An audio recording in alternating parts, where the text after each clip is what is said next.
Hello there everyone, welcome to another video on the channel and welcome to another Gran Turismo 7 opinion piece. And in this video I'm going to give you my opinion as to why I think if the next Gran Turismo game is Gran Turismo 8, they will drop sport mode and there will be no sport mode within that game. But before we get into that, first just let me tell you that the footage in this video is basically just going to be this race with me against the Sophy AI. It's a Porsche Cup race where I kind of bought 5 different Porsches, set them up in slightly different ways to give the car some different characteristics. So I set up as race cars like Porsche Cup cars, 20-minute sprint race around Le Mans, and it's kind of relevant because at the moment this is the only way that I can get a satisfactory race out of Gran Turismo 7. I no longer play sport mode races for, well, most of you will know the main reason for that, but it is kind of indicative of the state of sport mode at the moment. But yeah, it's a really good race and it's basically what I do on a daily basis, set up a Sophy race to give myself a sort of daily reminder of just how good sport mode used to be and still could be if Polyphony Digital want it to be.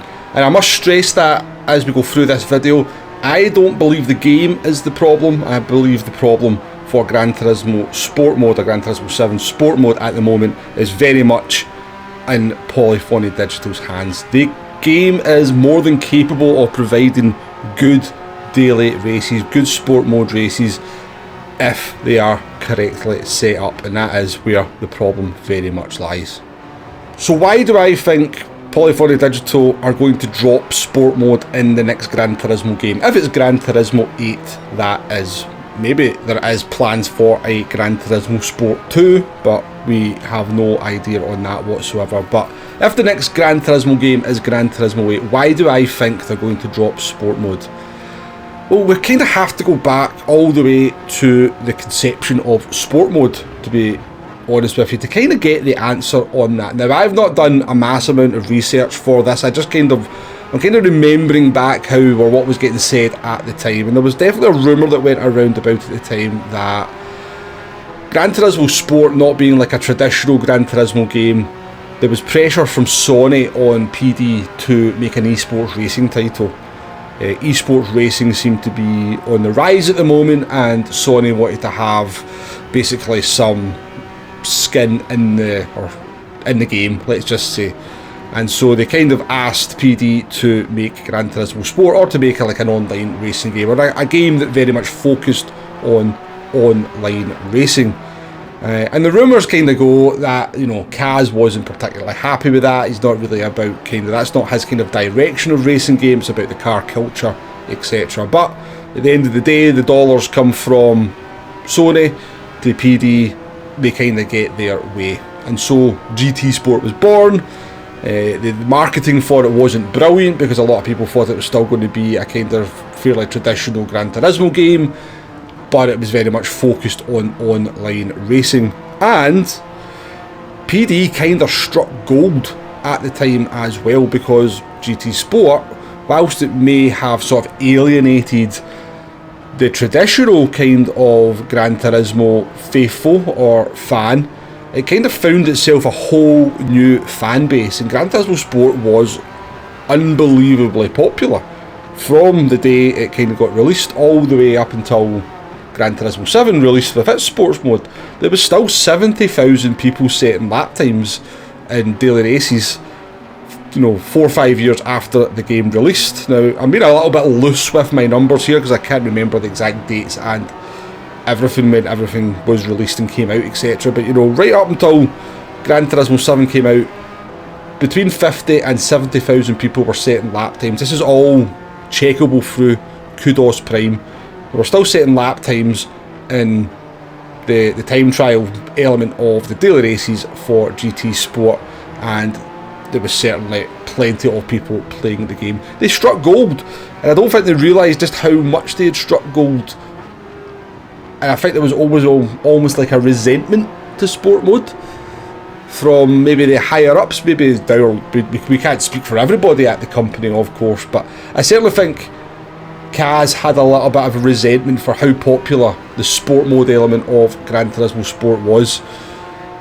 And I don't think that resentment ever really went away, because if we then go to the launch of Gran Turismo 7, there was certainly, in the kind of advertisement for it, the build-up for it, the trailers for it, there was really no mention of sport mode. Up until the point, we didn't really know, up until very late, or very close to the release of the game, that sport mode was actually going to be a part of it.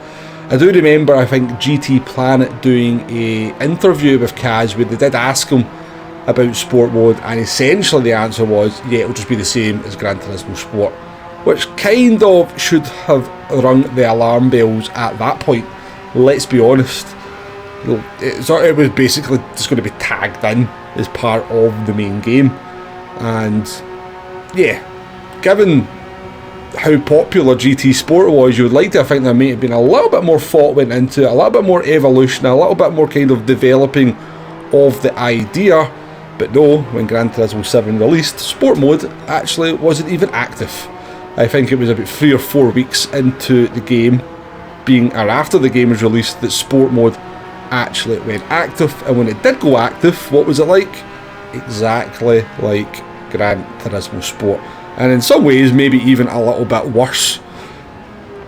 So it does seem to me that certainly the people who are making the big decisions at Polyphony Digital were never really big fans of sport mode, maybe had a little bit of resentment to the fact that they were kind of made to make GT Sport, the popularity of it, whereas they wanted to go in the direction of a traditional Gran Turismo game with the car culture, etc, etc, etc. So yeah, we now get to the sort of midpoint of Gran Turismo 7's life. We're now starting to talk about maybe when Gran Turismo 8 is going to come out, and looking at the sort of history of sport mode and the way it's been treated, the only conclusion I can come to at the end of that is that they don't want to have sport mode within the game, and that's why I believe it's going to be dropped for GT8. And I do believe that some of the more recent decisions, if we're going to try and, there's always been a little bit of a meme, isn't it, that Polyphony Digital don't really make logical decisions. It's like, if we did this would make sense, why don't they do this? Yeah, but PD. So it's always been a little bit of a long-standing joke in the community that PD's decision making and there's no logic to what they do, etc. But let's just say there is a little bit of logic to what they're doing in sport mode, because let's be honest, everything that's a little bit of a problem about the game, the custom slipstream, the penalty system, the quality of the daily races, the current tyre wear model, every single one of those elements has been in a better position in the past, be it in early Gran Turismo 7 or in Gran Turismo Sport. Every single one of the elements that make or create problems or an annoyance within current sport mode in Gran Turismo 7 have been in a better position in either GT Sport or in earlier Gran Turismo 7. So a lot of the decisions that they've made to sort of change things have been for the worst, and I think the only way you could kind of look at a lot of the changes as well is it to try and make the game appeal to a sort of more casual audience. The kind of rubber banding slipstreams keeps everybody close together, so you've always got racing action. The penalty system's nowhere near as harsh as it used to be in the past, so people get away with silly driving. You've not got your SR up and down arrows, and so you've not got this kind of visual reference when the game's telling you you've been naughty. We had a tyre wear model that was much more better for strategy as well, allowed you to do some different things. You got more rewarded for things like tyre saving.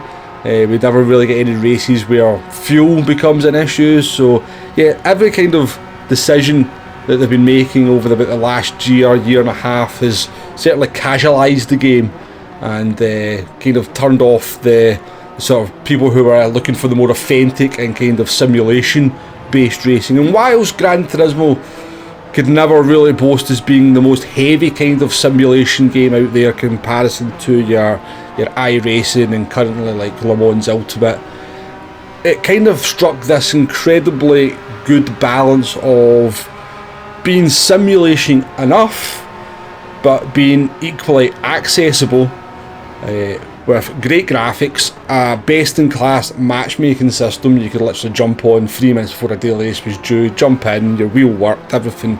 It struck this very, very sweet balance of simulation enough, but accessible, and in my opinion was like sort of a great feeder series, you know, into wider simulation world of racing. I think Gran Turismo, they struck gold in that regard with GT Sport and early GT Sport, and certainly, you know, throughout the life cycle of Gran Turismo Sport, and even in Gran Turismo 7.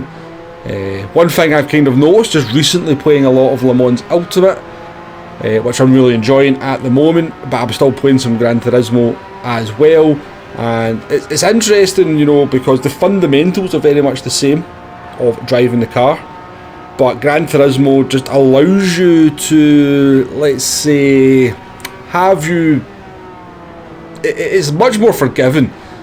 But the upshot of that is that it actually allows you to race much more effectively. So in like wheel-to-wheel combat, it's much easier to race in Gran Turismo than it is in like Le Mans Ultimate. It's terrifying racing somebody in Le Mans Ultimate, certainly for me at my skill level. Whereas in Gran Turismo, I'll try that move around the outside, I'll try that, you can try that late braking, and you don't instantly get punished with a flat spot or locking up, or just the rear end of the car getting loose and spinning you off. So it's an interesting kind of comparison between the two games, as I'm playing both of them at the same time, whereas you get like much more kind of a simulation element to the racing or the driving in Le Mans Ultimate, but it makes it very difficult to race because the car's on such a kind of knife edge of the grip and the balance that the moment you try and do something a little bit out of your comfort zone, like taking a slightly different line or trying to go around the outside, the car can very easily just go loose on you and you are gone. Whereas in Gran Turismo, you don't get as heavy a kind of simulation feel to the driving, but because the car's a lot more forgiving, you can then go for much more interesting kind of racing moves. So it's just something I've found quite interesting between playing the two games at the same